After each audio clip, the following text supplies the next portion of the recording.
সূর্যর সঙ্গে হাত মিলিয়ে পারুল আর রায়ানকে আলাদা করার চেষ্টা করলো শিরিন। হ্যাঁ বন্ধুরা, এমনটাই দেখা যাবে, তাই সম্পূর্ণ জানতে ভিডিওটিতে লাইক দিয়ে চ্যানেলটা সাবস্ক্রাইব করে দেখতে থাকুন। গল্পের শুরুতে দেখা যাবে রুক্মিণী গোপালের কাছে আসে আর এসে বলে, গোপাল, কালকে কালকে সকাল সকালে আমার ইন্টারভিউর ডেট পড়েছে। তখন গোপাল বলে, সেটা তো অনেক ভালো কথা।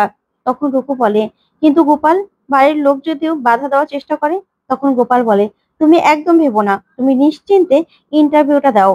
তখনই ভাদু সব কথা শুনে ফেলে আর মনে মনে বলে, আমার দাদাকে ছেড়ে চলে যাবে বলেই চাকরি ইন্টারভিউ দিচ্ছে। না না, এটা তো মা কাকিমাকে জানাতেই হয়। এই বলে ভাদু রান্নাঘরে ছুটে যায়।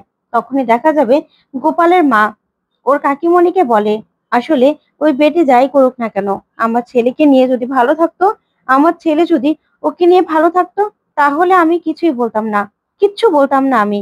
তখন এই কথাতেই ভাদু আসে আর এসে বলে, মা, কাকিমণি জানো ওখানে কি হচ্ছে? তখনই গোপালের মা বলে, কি হয়েছে রে ভাদু?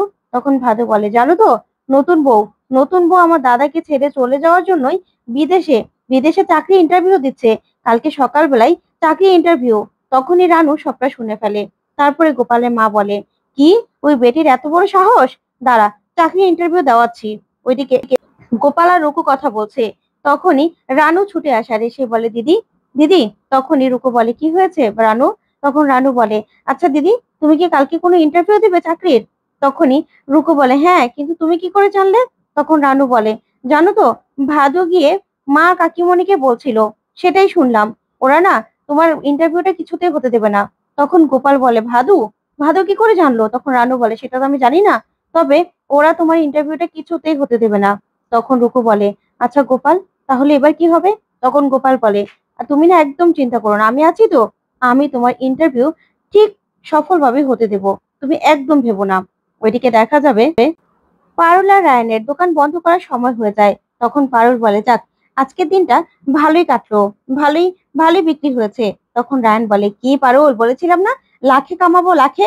একদম আজকেই বুঝতে পেরেছি যে আমরা না অনেক ভালো করতে পারবো এই চপের দোকানটা দিয়ে। বুঝতে পেরেছিস? তখনই রায়ন বলে, কত বিক্রি হলো রে? তখন পারুল বলে, জানি না তো, আসলে মানুষজন এত ভিড় করেছিল না, দিতে দিতে আমি একদম ক্লান্ত। এখন তো বলতে পারছি না, তবে বাড়ি গিয়ে দেখবো কত আমরা আজকে বিক্রি করেছি। তবে আমার মনে হচ্ছে ভালোই বিক্রি করেছি। বুঝতে পেরেছিস? তখন রায়ান বলে, পারো, চল না চাইনিজ খাবো। তখন পারুল বলে, না রায়ান, আমাদেরকে না এবার বুঝে শুনে খরচ করতে হবে। আর তাছাড়া আমাদের মাথার ছাদটা তো ঠিক রাখতে হবে। এখন গিয়ে বাড়ি ভাড়ার অ্যাডভান্সটা দিয়ে দিতে হবে। তখন রায়ান বলে, শোন পারুল, তুই একা কিন্তু এই টাকাগুলো ইনকাম করিসনি, আমিও সাথে ছিলাম।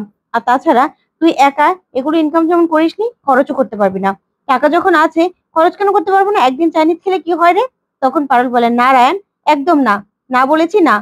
টাকা থাকলে টাকা বুঝে শুনে খরচ করতে হয়। এখন যেহেতু আমাদের এই অবস্থা, তাই আমাদের এবার বুঝে শুনে খরচ করতে হবে। তখন রায়ান জোর করে টাকা নিতে গেলে পারুল বলে, রায়ান, না করেছি না, চল বাড়ি যাব, আমার খুব ক্লান্ত লাগছে, এখন গিয়ে আমার ঘুমোতে হবে, সকালবেলা আবার ক্লাস আছে। তখন এই বলে পারুল চলে গেলে রায়ান বলে, একদম ঠিক দাদুর মতো, দাদুর একদম ফটোকপি। আমি সেই জন্যই তো একদম তোকে না করে দিয়ে একদম ভালো করেছি। আমি জানতাম তুই সব সময় আমার জীবনে এরকম দখলদারি করবি, এগুলোই তো আমি মেনে নিতে পারি না। দূর, ভালো লাগে না। এই বলে রায়ান সেখান থেকে চলে যায়। ওইদিকে দেখা যাবে রাতে দাদু দাদু কিছুতে ঘুমোতে পারছে না। পারুলের আর রায়ানের কথাগুলি ভাবতে থাকে। তখন ঠাম্মি বলে, কি গো, তুমি এখনো ঘুমাওনি? তখন দাদু বলে, কি করে ঘুমাবো সুরমা, আমার বসুবাড়ি আমার বসুবাড়ি যে ভেঙে খন্ড খন্ড হয়ে যাচ্ছে। তখনই ঠাম্মি বলে, তোমাকে একটা কথা বলবো, কিছু মনে করো না। আসলে তুমি না পারুল দিদিকে ভুল ভাবছো। পারুল দিদি কিন্তু তোমাকে এখনো সম্মান করে। ওই মেয়েটাকে তুমি কষ্ট করে নারাগোয়াল থেকে নিয়ে এসেছিলে, তাই ও তোমাকে কোনোদিনও অসম্মান করবে না। তখন দাদু বলে, শোনো সুরমা, ও যদি আমাকে অসম্মান না করতো না, তাহলে আমার সামনে দাঁড়িয়ে আজকে এতগুলো কথা বলতে পারতো না, আজকে যে ব্যবহারটা করেছে সেটাও করতে পারতো না। বুঝতে পেরেছো? তখন এই বলে উঠে যেতে লাগলে ঠাম্মি বলে, কোথায় যাচ্ছ তুমি? তখন দাদু বলে, আমার ঘুম আসছে না, তুমি ঘুমাও, ঘুমাও তুমি। তখন দাদু মনে মনে ভাবে, সুরমা, তোমাকে আমি কি করে বোঝাবো, আমার এই বসু পরিবার এটা তো ভেঙে যাচ্ছে গো। সেটা পারুলের হাত ধরেই শুরু হয়েছে, তাহলে কি আমি খাল কেটে কুমির এনেছিলাম? তখন পারুলকে এই ভেবে ভুল ভাবতে থাকে দাদু।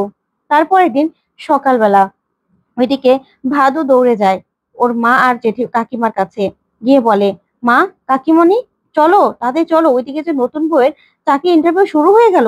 তখনই গোপালের মা বলে, দাঁড়া, নতুন বইয়ের চাকরি ইন্টারভিউ দেওয়া দেখাচ্ছি আমি। এই বলে তিনজন ছুটে আসে। এসে দেখে গোপাল দরজার সামনে দাঁড়িয়ে আছে। তখনই গোপালের মা বলে, গোপাল তুই এখানে দাঁড়িয়ে আছিস কেন? আসর, নতুন বউকে ডাকার আছে, ওর গোয়াল কাটতে হবে। তখনই গোপাল বলে, না মা, রুকো ইন্টারভিউ দিচ্ছে, তাই কিছুতেই তোমরা ওকে ডাকতে পারবে না। তখনই গোপালের মা বলে, হ্যাঁ রে গোপাল, তুই কি মাথা খারাপ হয়ে গেছে তোর? কি করছিস এসব? তখনই ভাদু বলে, আচ্ছা দাদা, তুই নিজের পায়ে নিজে কুড়ুল মারছিস? এভাবে নতুন বউ চাকরি পেয়ে চলে যাবে, আর তুই কিনা তোর বউয়ের কথা নাচছিস? তখন গোপাল বলে, ভাদু, একদম মুখ সামলে কথা বলবি, চুপ করে এখানে দাঁড়িয়ে থাকবি, বুঝতে পেরেছিস? রুক্মিণী এতদিন পর্যন্ত নিজের জন্য কিচ্ছু করেনি। এতদিন পর্যন্ত এই গায়ের লোকজনের জন্য সবকিছু করেছে। এখন যখন সুযোগ এসেছে ও নিজের জন্য কিছু করার, তখন আমি ওর সাথে থাকবো না, ওকে সাহায্য করব না? সেটা কোনোদিনও হয় না। তাই আমি ওর পাশে আছি। তোমরা না আমাকে আমাকে পার করে কিছুতেই রুক্মিণীর কাছে পৌঁছতে পারবে না। তখনই এই বলে গোপালের মা বলে, গোপাল সর, কিন্তু এখান থেকে সরে যা। তখন গোপাল বলে, না মা, আমি কোথাও সরবো না। তখন গোপালের কাকিমণি বলে, তাতে কি হয়েছে দিদি, ও না সরতে পারো, আমরা তো নতুন বইয়ের ইন্টারভিউ নষ্ট করতেই পারি। এখান থেকে চিৎকার করে ডাকতে থাকো, তাহলেই হবে। চিৎকারে দেখি ও ইন্টারভিউটা কি করে দেয়। তখন ভাদু, গোপালের মা আর কাকিমণি তিনজন ইচ্ছে মতো রুকুকে ডাকতে থাকে। তখন গোপাল মিটিমিটি হাসে, ওইদিকে রানুও। তখন গোপাল মনে করে যে রাতে পারুলের কাছে হেল্প চেয়েছিল, যে কিভাবে ইন্টারভিউটা সফলভাবে দেওয়া যায়। তখনই পারুল বুদ্ধি দিয়েছিল ঘরের যত ফাঁকা জায়গা আছে সবগুলো বন্ধ করে দিতে, আর একটা হেডফোন দিয়ে ইন্টারভিউ দিতে, তাহলে বাইরের শব্দ কিছুতেই আর ঘরের মধ্যে ঢুকবে না। তখন গোপাল মনে মনে বলে, মা, যে কাকিমণি, তোমরা না কিচ্ছু করতে পারবে না। রুকু সুন্দরভাবেই ওর জীবনটা সুন্দরভাবে গুছিয়ে নিতে পারবে।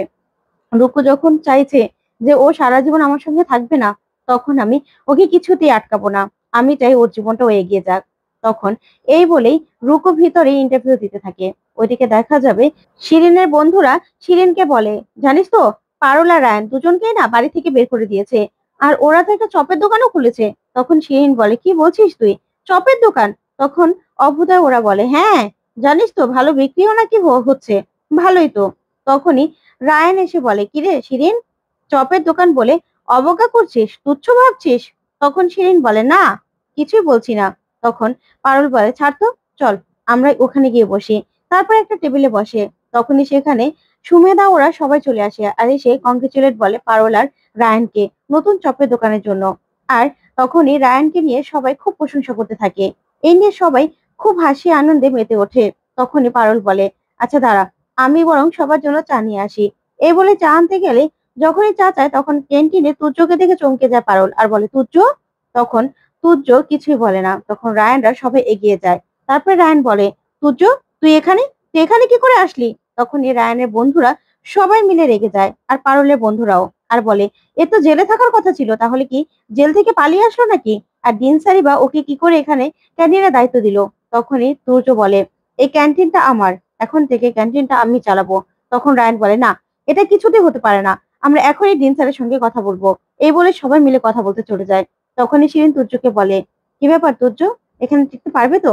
ওরা তো ডিনের সঙ্গে কথা বলতে গেল, ওরা তো তোমাকে বের করে ছাড়বে। তখন তুর্য বলে, শোনো, এই তুর্য আর আগের তুর্য নয়। এবার এবার তুর্য সবকিছু ভেবে চিনতে সবকিছু ব্যবস্থা করেই তারপরে নেমেছে। এবার আমাকে হারানোটা এত সহজ হবে না। তখন শিরিন বলে, ওয়েল ডান, তোমার সঙ্গে আমি আছি, তুমি চিন্তা করো না। তখন তুর্য হাসতে থাকে আর বলে, ওদের দুজনকে তো আমি আলাদা করেই ছাড়বো। এবার তুর্যের সঙ্গে পারাটা ওদের কাজ হবে না, ওরা পারবে না, কিছুতেই পারবে না। তখন তো শিরিন এই কথা শুনে খুব খুশি হয়। তো বন্ধুরা, আজকের আপডেটটি কেমন লাগলো অবশ্যই কমেন্ট করে জানাতে ভুলবে না। পরবর্তী আপডেট পেতে চ্যানেলটি সাবস্ক্রাইব করবে। ধন্যবাদ।